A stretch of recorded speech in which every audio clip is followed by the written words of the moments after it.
11번째 지혜로운 자가 되는 길이라는 제목으로 하나님 말씀 나누겠습니다. 우리가 상대방에게 들을 때 기분 좋은 말들이 있는데 그 중에 하나가 당신은 정말 똑똑합니다. 당신은 정말 참 지혜롭다라는 말을 우리가 듣게 되면 굉장히 기분이 좋죠. 그래서 사람들이 똑똑해지기 위해서 열심히 책도 보고 또 지적인 안경도 일부러 쓰고 그죠? 알도 없는데 일부러 쓰고 다닙니다. 저는 일부러 쓴 건 아니고요. 시력이 나빠서 쓴 거고, 그 사람들로 하여금 지혜롭게 보인다라는 거는 상당히 참 기분이 좋은 겁니다. 근데 하는 일들마다 너 이렇게 미련 곰탱이 같냐, 뭐 이런 말들 들으면 또 기분이 나쁘죠. 성경에서 어떤 역설적인 말들을 많이 해요. 높아지고자 하면 낮아져야 된다. 그죠? 높아지고자 하면 낮아져야 된다. 근데 그런 역설이 이 지혜에도 나와요. 지혜로워지려면 어리석은 자가 되라. 역설적으로 말씀을 하고 있는데 사도 바울이 오늘 저와 여러분들에게 이런 말씀을 합니다. 아무도 자신을 속이지 말라. 아무도 자신을 속이지 말라. 우리가 그 자기 스스로에게 속이는, 어떻게 보면 이게 속는 거라고도 볼 수가 있는데, 자기 자신에게 속는 것 중에 하나가 자기 자신이 굉장히 지혜로운 줄 아는 것. 우리가 흔히들 예전에 우리가 그 뭐 자뻑 이런 말 들어봤죠. 자기가 왕자인 줄 알고, 자기가 공주인 줄 알고, 자기가 정말 미인인 줄 알고, 자기가 정말로 잘생긴 남자인 줄 알고 착각하는 경우들이 있습니다. 이 안에도 많죠. 서로 우리가 스스로가 대단한 사람인 줄 알고 착각들을 우리가 많이들 합니다. 그리고 자기가 가지고 있는 실력이 최고인 줄 알고, 자기가 가장 노래를 잘하고, 자기가 가장 요리를 잘하고, 자기가 가장 뭐든지 잘하는 줄 알고 착각하는 경우도 있어요. 스스로 속지 말라는 겁니다. 스스로. 그러한 생각에 빠져 있으면 답이 없어요, 그 사람은. 결국 스스로 속는 사람들, 스스로 지혜롭다고 생각하는 분들의 맹점이 뭐냐면 결국 다른 사람들로부터 배우려고 하지 않습니다. 자기가 가장 지혜롭기 때문에, 자기가 가장 그 부분에 있어서는 최고이기 때문에 남의 말을 들으려고 하지 않아요. 그게 바로 스스로 지혜롭다고 생각하는 사람들의 문제입니다. 문제. 저와 여러분들이 스스로 부족하다라고 느끼면 그 부족함을 채우기 위해서 어떻게 하겠어요? 노력을 하겠죠. 듣고자 하겠죠. 예전에 그 무슨 왕호떡인가 하는 하여튼 호떡을 개발하기까지 그 호떡 주인이 수많은 사람들로부터 그 이야기를 듣고 메모지에다 답을 적고 하면서 자식들에게, 가족들에게 계속 호떡을 먹이면서 계속 연구해서 최고의 자리까지 가는 그 이야기를 제가 라디오에서 들은 적이 있어요. 결국 자기가 부족하다라는 것을 느껴야 여러 사람들로부터 많은 것들을 또 우리가 듣고 메모해서 자기 것으로 삼는 거죠. 근데 우리가 속는 분들, 스스로 지혜 있다라고 생각하는 사람들, 결국 이런 분들은 자기의 판단과 자기의 기준이 옳다고 생각하기 때문에 안 꺾어요. 그대로 사는 이유가 뭐겠어요? 계속 그대로 사는 이유는 자기 판단이 옳다라는 거예요. 자기 생각이 옳다라고 고집하기 때문에 안 바꾸는 거지, 만약에 그것이 옳지 않다라고 자기가 안다는데 어떻게 안 바꿀 수가 있겠어요? 결국 스스로 지혜롭다라고 여기고 있는 사람들은 안 바꿉니다. 그것에 속고 있는 거예요, 자기가.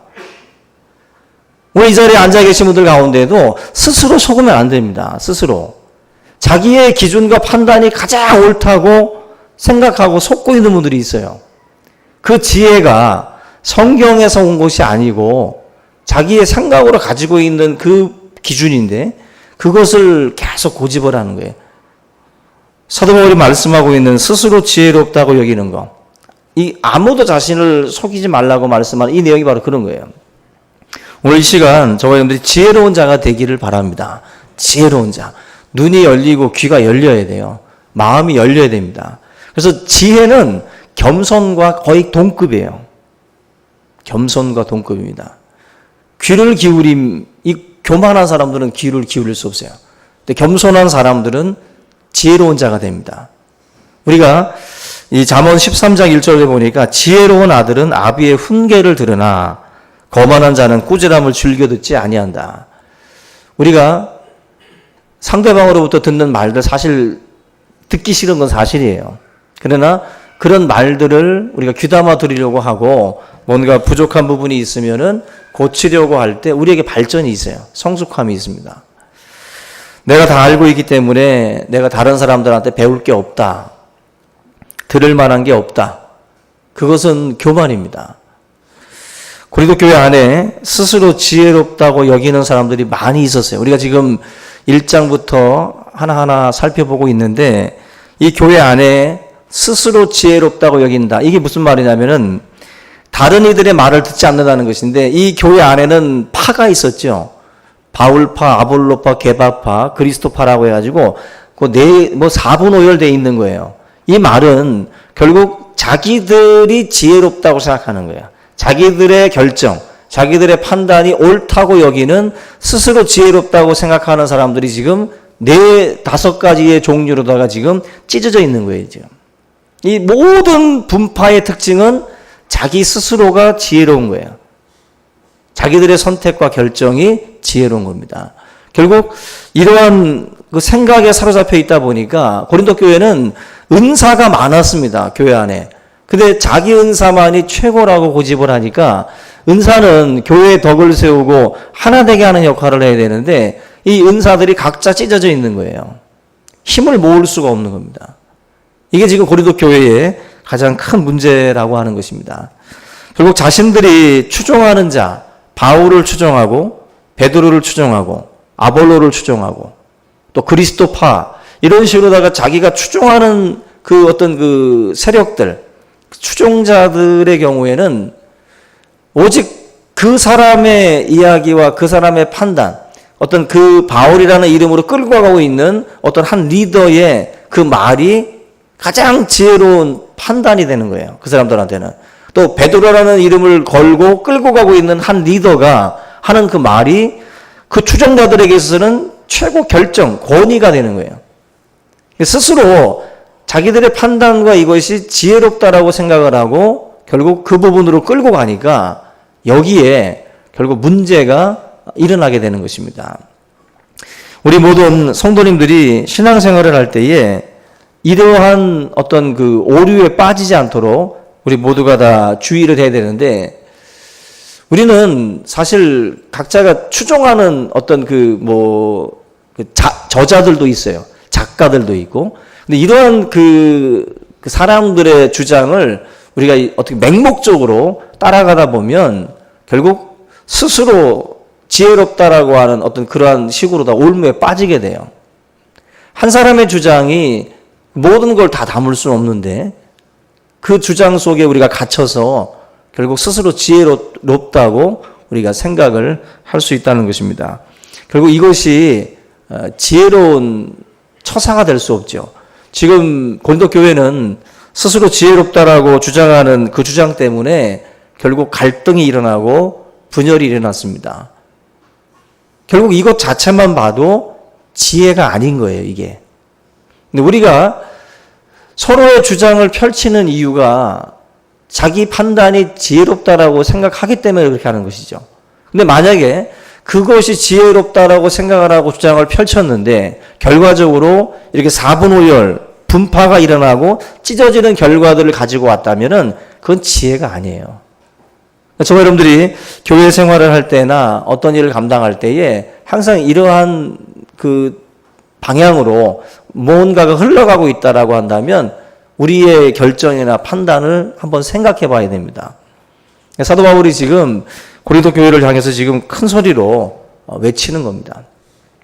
예전에 그 아이젠하워가 그 미국의 그 34대 대통령이 되기 전에 이분이 사관생도였을 때 그 사관학교 2학년이었을 때 그 사관학교의 분위기는 선배들이 그 저학년 학생들을 군기도 잡고 또 여러 가지 잔소리도 좀 하는 그런 분위기였다고 그래요. 2학년일 때 1학년인 학생이 막 복도에서 뛰어가다가 아이젠하워와 큰 충돌을 일으켰습니다.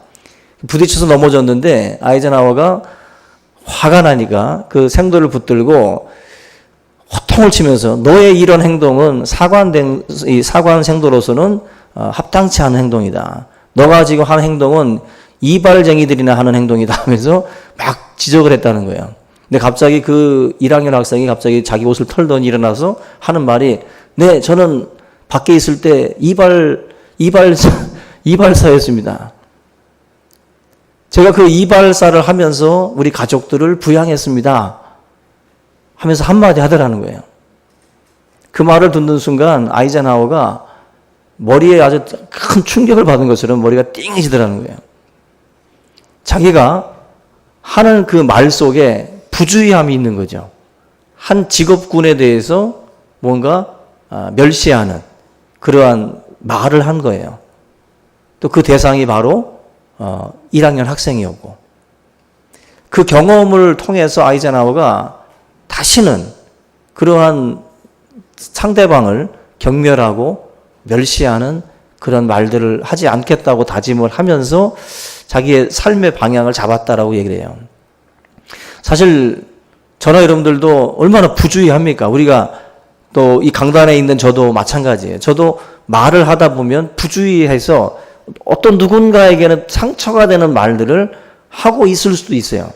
그만큼 사실 저나 여러분들은 부족하고 연약해요. 그래서 말에 실수가 있고 허물이 있습니다. 사도 바울이 저와 여러분들한테 하는 말은 결국 우리들이 어리석고 우리들이 부족하다라는 것을 깨닫는 게 중요하다는 거예요. 자기 스스로 지혜로운 자라고 여기지 말고 우리 스스로는 참 어리석고 부족하다라는 것을 우리가 인지할 때 그게 지혜로운 자로 가는 길이라는 거예요.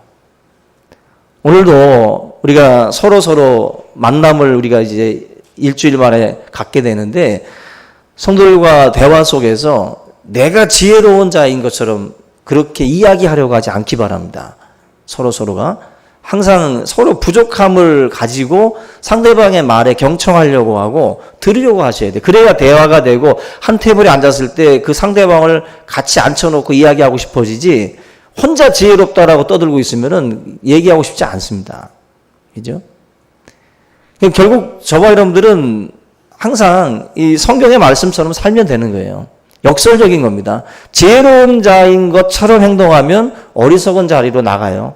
오히려 내가 부족하다라고 자꾸 귀를 기울이면 그래서 학교에서도 요즘은 뭐 경쟁사회다라고 하지만 제가 학교 다닐 때도 공부 잘하는 애들한테 가서 야 이거 좀 알려줄래? 하면 물어보면 알려줘요. 설명도 잘 해줘요. 오히려 물어보는 사람한테는 대답해주게 돼 있어요. 근데 보세요. 2등은 1등한테 물어보지 않습니다. 잘. 2등은 1등한테 안 물어봐요. 자존심 상하거든. 내가 너를 밟고 올라가야 되는데 그거 마음이 안 열리는 거예요. 근데 꼴찌는 전혀 그런 게 없어요. 가서 물어보죠. 바닥을 지금 치고 있으니까 물어보는 거예요. 여러분들 하나님 앞에나 사람들과의 관계에서 묻는 자가 되셔야 돼요. 묻는 자. 묻다 보면요. 1년 걸릴 거 한 달 만에 일을 이루어요. 근데 혼자 끙끙 앓다가 1년, 10년 지나가는 분들이 있어요. 물어봤으면 금방 해결될 건데 묻지도 않고 혼자서 갖고 있다가 시간만 버리는 경우들이 많습니다. 지혜로운 자가 되셔야 돼요. 그래서 스스로가 부족하다고 느끼고 묻는 자들이 꼭 될 수 있기를 주의 이름으로 부탁을 드립니다.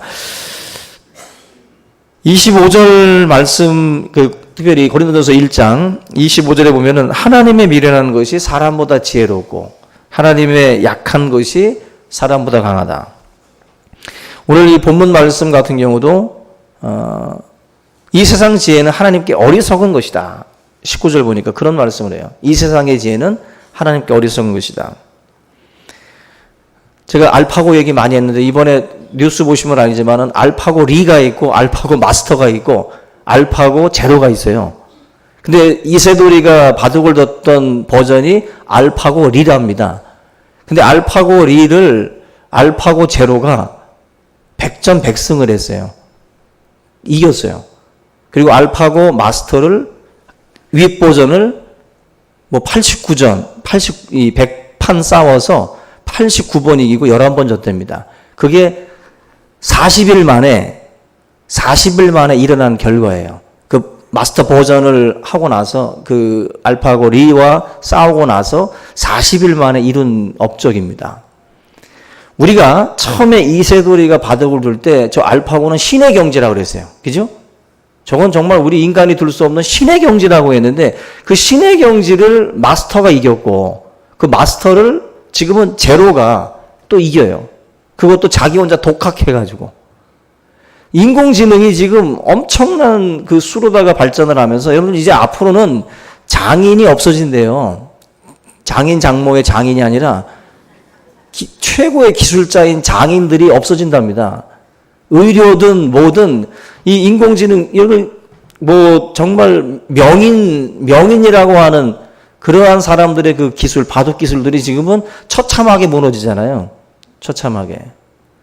그러니까 우리가 엄청나게 지혜롭다라고 했던 사람들도 그 알파고가 나오면서 어린애 갖고 놀듯이 지금 알파고 갖고 놉니다.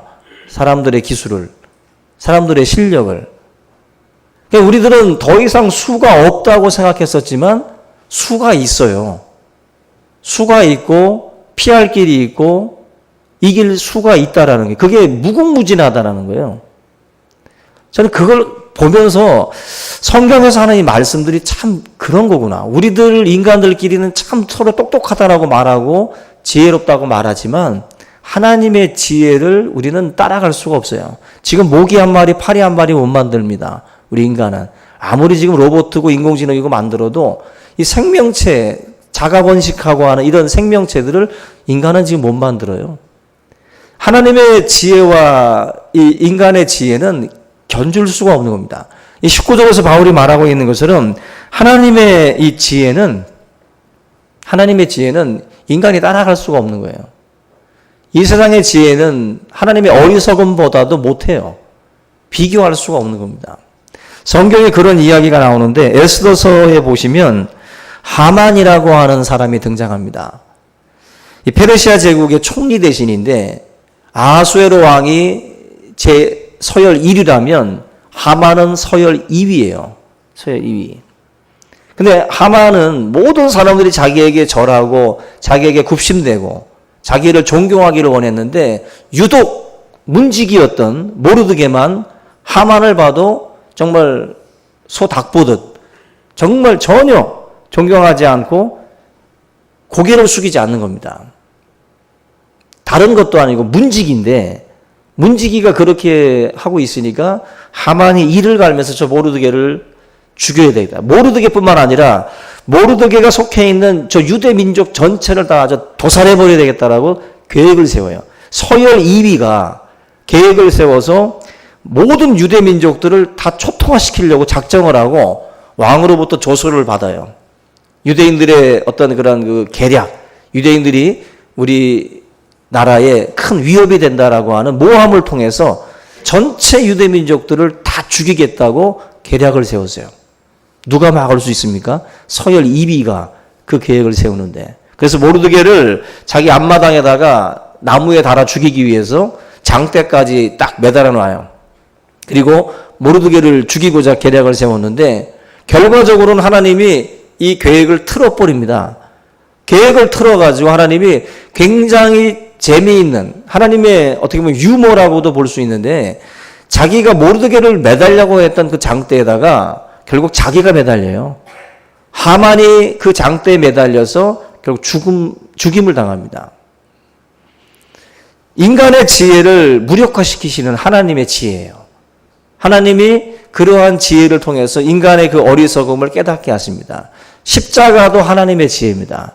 인간들은 자기들이 이겼다라고 외쳤어요. 유대인들 또 대제사장들이 자기들이 이 이스라엘 사회를 어지럽혔던 이 예수를 십자가에 못 박음으로 자기들이 승리했다라고 생각을 했어요. 근데 하나님이 그 인간의 그 지혜를 틀어가지고 하나님께서 다시 승리를 가져오죠. 하나님은 예수 그리스도의 십자가를 통해서 하나님의 지혜를 우리에게 보여주고 있습니다. 또 하만의 죽음을 통해서 인간의 지혜가 얼마나 어리석은 것인지를 우리에게 또 보여주고 있습니다. 저와 여러분들이 하나님의 말씀으로 살아간다라고 하는 것이 세상 사람들의 눈에는 지혜롭게 보이지 않을 수 있어요. 십자가의 복음도 지혜롭게 보이지 않습니다. 모든 성경의 진리가 세상 지혜를 쫓아가는 사람들 입장에서는 미련해 보여요. 하나님의 진리는 굉장히 더디어 보이고 굉장히 천천히 가는 것, 굉장히 무딘 것처럼 보여요. 그런데 이게 지혜입니다. 이게. 사람들은 모르드게와 같이 하나님의 말씀을 지키려고 노력하는 사람들을 볼 때 미련하다라고 얘기를 합니다. 근데 그 말에 저와 여러분들이 속으면 안 돼요. 그 말에 우리가 흔들리면 안 됩니다. 주님의 말씀대로 사는 것이 지혜예요. 세상 지혜라고 하는 이 표현 자체가 꼭 어떤 나쁜 의미라기보다도 세상을 살아갈 때에는 지혜가 필요합니다. 구원에 이르게 하는 지혜가 있고 세상을 사는 지혜가 있어요. 근데 여기서 말씀하는 지혜는 구원에 이르게 하는 그 지혜에 있어서 세상의 지혜로는 이 구원에 이를 수가 없습니다. 하나님께서 우리에게 제시하셨던 이 십자가의 방법만이 저와 여러분들을 살리는 그런 유일한 길이에요. 저와 여러분들이 세상을 사는 그 방법 중에 하나가 바로 뱀처럼 지혜롭고 비둘기처럼 순결한 거예요. 뱀처럼 지혜롭고 비둘기처럼 순결한 겁니다. 우리가 하나님이 주시는 지혜를 통해서 세상 사람들이 우리를 어리석다 여길지라도 좁은 문 들어가고 좁은 길 걸어가는 거 보면 사람들이 욕해요. 미련하다고. 그런데 그게 지혜예요. 하나님이 그 길에 생명이 있다라고 말씀을 하기 때문에 저와 여러분들이 이 하나님의 지혜를 붙들고 나아갈 수 있기를 주님의 이름으로 축원합니다. 21절 말씀 보시면 그런즉 누구든지 사람을 자랑하지 말라. 만물이 다 너희 것임이라. 여기 보면 사람을 자랑하지 말라고 하는데 이 지금 고린도 교회 성도들 같은 경우들은 자신들의 스승인 바울이나 아볼로나 베드로 뭐 이런 그 사람들을 높이고 또 그 사람을 또 추종하는 어떤 한 리더를 또 따라가고 있는 거예요. 그 자리에 지금 바울, 베드로 없습니다. 근데 단지 베드로라는 이름을 걸고 끌고 가는 리더가 있는 거예요. 그 사람들을 따라가고 있고 그 사람들을 자랑하고 있는 겁니다.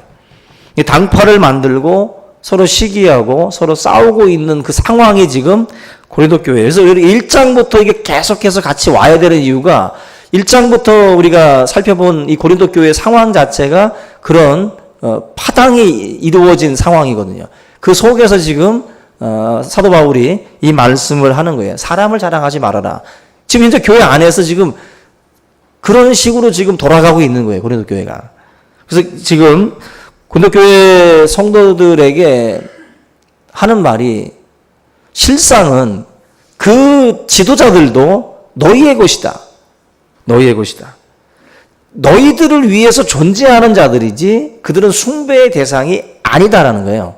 여기 보시면 21절에 누구든지 사람을 자랑하지 말라. 만물이 다 너희 것이다. 너희 것이다. 지금 이 리더들조차도 너희들에게 보냈던 바울이나 게바나 지금의 리더들도 다 너희들의 것이다. 너희들의 것이지 너희들이 숭배할 대상이 아니라는 거예요.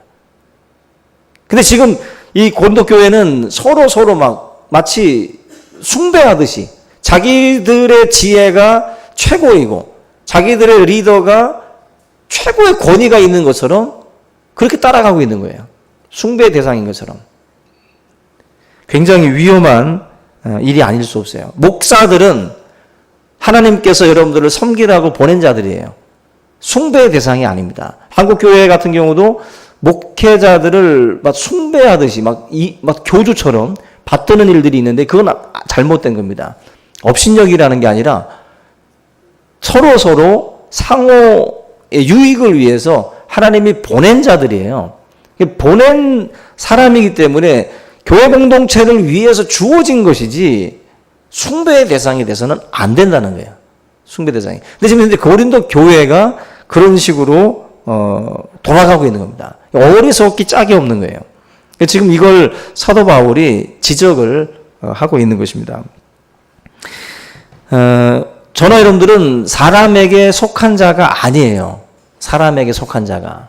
누구에게 속했다라는 그런 식으로다가 돼서는 안 돼. 우리는 여기 23절 보면은 너희는 그리스도의 것이다. 너희는 그리스도의 것이다. 우리는 그리스도의 것입니다. 누구의 것이 아니라 그리스도의 것이에요. 사람을 중심으로 해서 이루어지게 되면 그 신앙은 흔들려요. 왜?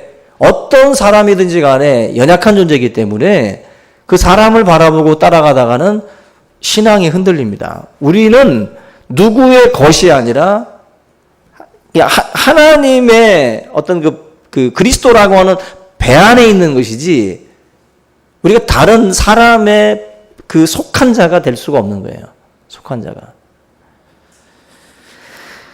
22절 말씀 보시면 다시 그 이름이 나오잖아요. 바울이나 아볼로나 게바나. 그죠? 이 사람의 이름을 계속 바울이 지금 끄집어내는 이유가 여기에 있는 거예요. 자꾸만 이 교회 공동체 안에서 이 사람들을 가지고 서로 파당을 짓고 이 사람의 이름을 걸고 교회가 지금 막 4분옥을 되고 있으니까 바울이 이들은 그 어떤 권위도 아니다.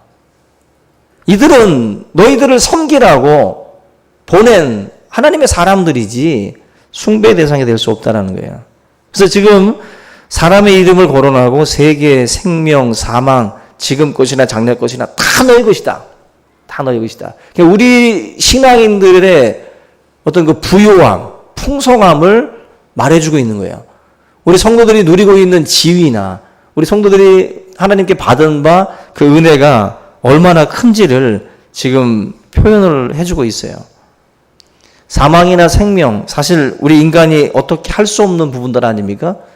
아주 폭군처럼 우리를 다루는 세력들인데 이 사망이나 생명도 십자가 안에서는 다 우리의 것이 돼요. 사망에 쏘는 것이 어디 있느냐 바울이 말하듯이 이제 그리스도인들은 사망에 갇혀 있지 않습니다. 우리가 예수 그리스도 안에서 새로운 생명을 우리가 얻고 난 이후에는 이 모든 것이 다 우리의 것이 되는 거예요. 사도 바울이 이 이야기를 하면서 우리 그리스도인들의 그 신분, 이것이 얼마나 영적으로 풍성한 것인데 왜 우리 인간들이 한 사람에게 귀속이 돼가지고 거기에 갇혀서 이렇게 싸우고 물고 뜯고 그렇게 하냐는 거죠. 그래서는 안 된다는 거예요. 저와 여러분들이 다 고귀한 존재예요. 차라리 바울, 베드로, 아볼로 그 사람들로부터 배웠으면 어떤 그들만의 문화가 있고 그들만의 독특함이 있겠죠. 그러면 그걸 서로 인정해주면 되는 거예요. 서로 인정해주고 그것을 살려주고 그리스도 안에서 하나로 나가야 되는데 그러지 아니하고 서로가 스스로 지혜롭다고 여기는 거죠. 자기들만이 장로교와 감리교와 침례교와 성결교와 오순절 또 루터교라든지 수많은 그 교파들이 있는데 우리 스스로가 지혜롭다고 생각을 해서 만약에 서로가 서로를 정죄하기 바쁘다면 난리가 날 거예요. 근데 우리 스스로가 서로를 존중하는 가운데에 서로 다른 교파지만 같이 믿음 안에서 나아가는 거죠. 우리 고린도 교인들이 망각하고 있는 이 부분들을 사도 바울이 지적을 해주고 있어요. 여러분들 우리 몸의 경우에 우리 몸을 보호해야 할 면역 체계가 자기 몸을 적으로 알고 막 공격하는 게 류마티즘 아닙니까? 막 서로 싸워야 할 대상을 잘못 고른 거죠. 싸워야 할 대상이 그게 아닌데 잘못 골라서 자기 몸을 공격하는 그 류마티스처럼 우리의 교회 공동체 안에서도 적이 누군지 모르는 거예요. 혈과 육의 싸움이 아닌데 하늘에 있는 악한 영들과의 싸움인데 이 싸움을 모르고 공격할 그 주적을 잘못 고르는 거예요. 그리고 서로 죽이려고 달려드는 거예요.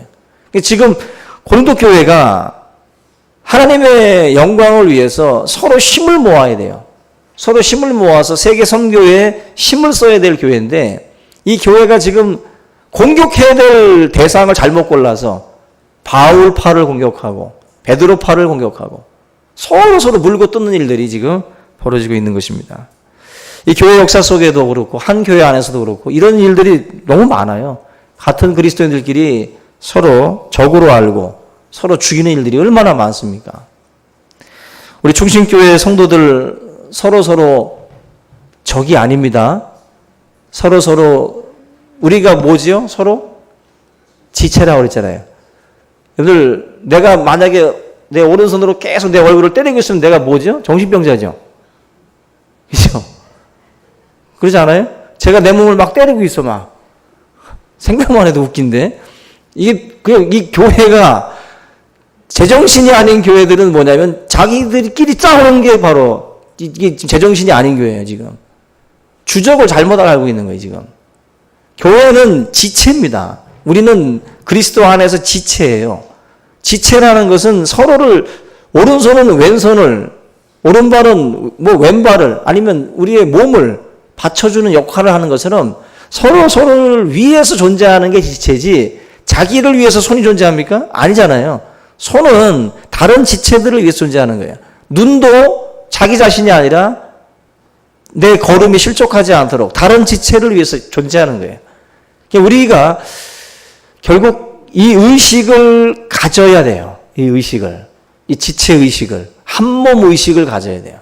그래야 우리가 사는 거예요. 제가 항상 비유하는 것처럼 서로가 경쟁 관계가 되지 말아야 되는 것은 한 배를 타서 만약에 12명이 노를 저으면 우리는 한 몸이에요, 지금. 예? 옆에서 너무 열심히 짓는다고 시기하여? 아니죠. 내가 같은 배를 탔다면 열심히 노를 젓는 사람을 욕하지 않습니다. 저쪽에 있는 배에 사람이 노를 젓고 있으면 시기하겠지. 근데 내 배 안에서 같이 있는 사람이 열심히 노를 지고 있으면 시기하지 않는 거예요. 왜? 내가 그 몸에 함께 있기 때문에 이 사람의 열심 때문에 내가 좀 더 편한 거 아니겠어요? 그럼 감사해야지. 근데 시기하고 질투한다는 것은 내가 지금 같은 배 안에 있다라는 걸 모르는 거예요, 지금. 한 몸이라는 걸 모르니까 서로 죽이려고 그러는 거예요. 서로 물고 뜯는 거예요. 그리스도 안에 있는 자들이라는 거. 크게 보면 그리스도 안에 있는 것이고, 작게 보면 충신교회 공동체 안에 있는 것인데, 이걸 모르는 거예요, 이걸. 이걸 모르니까 서로 열심을 내도 물고 뜯고, 뭘 해도 물고 뜯는 일들이 자꾸 벌어지는 거예요. 결국 이 고린도 교회가 무너지고 있는 이유는 바로 여기에 있는 거예요. 같은 한 몸으로 보지 않고 서로 잘났다고, 스스로 지혜롭다고 생각하면서 상대방을 멸시하고 상대방을 물는 이 일들이 결국 이 교회에 이런 위기를 불러왔다는 것입니다. 오늘 말씀의 결론은 23절입니다. 너희는 그리스도의 것이요 그리스도는 하나님의 것이다. 주님께서 우리를 소유 삼으셨어요. 그의 소유된 백성이라고 그랬잖아요. 그의 소유된 백성. 이제 저와 여러분들은 하나님의 것이기 때문에 하나님 자랑하셔야 돼요. 하나님 자랑. 목사 자랑도 그렇게 많이 해서는 안 돼요. 좀 하셔요. 그런데 많이 하면 안 돼요. 목사 자랑보다는 예수님 자랑 많이 하셔야 돼요. 그리고 기왕이면 지체 자랑들을 많이 해야 돼요. 우리 지체. 우리 교회 안에, 공동체 안에 지체들을 자랑해야 돼요. 그게 바로 교회가 사는 길이에요. 이게 하나님이 주시는 지혜입니다. 스스로 지혜롭다고 여기지 말고 상대방을 높이세요. 상대방을. 그래서 서로를 높여서 세상에서 어리석은 소리를 듣더라도 하나님 앞에 지혜로운 자로 우리 모두가 다 설 수 있기를 주님의 이름으로 축원합니다. 오늘 이 말씀 함께 붙들려 우리 통성으로 기도하겠습니다. 살아계신